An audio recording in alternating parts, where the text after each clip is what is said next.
Nung nag-high school ba, nakailang taong ka sa high school? Ah, Wala na ako nun. nung high school, Oo. pagkakaalam ko, akin, dalawa lang eh. 2 taon ka sa high school. Oo. Tapos nagtigil na ako. Bulong ang pambaon ko. Alam mo ba sa high school?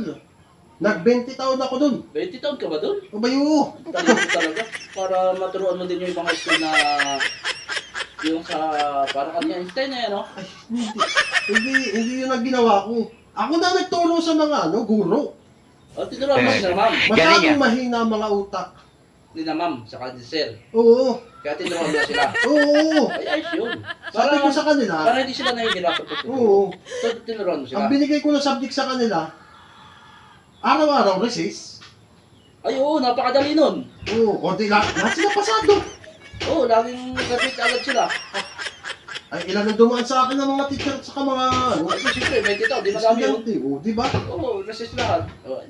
Good. Oo, ang mga subject ko dun, recess, lunch break, Yun. tapos pahinga. Yun. Sino ang masunod doon? Galing yan. At ano pa? Ito, lahat top notch yun eh. Wala na akong pinili, tol. Graduate lang. O para pabalis lang ang ginawa ko.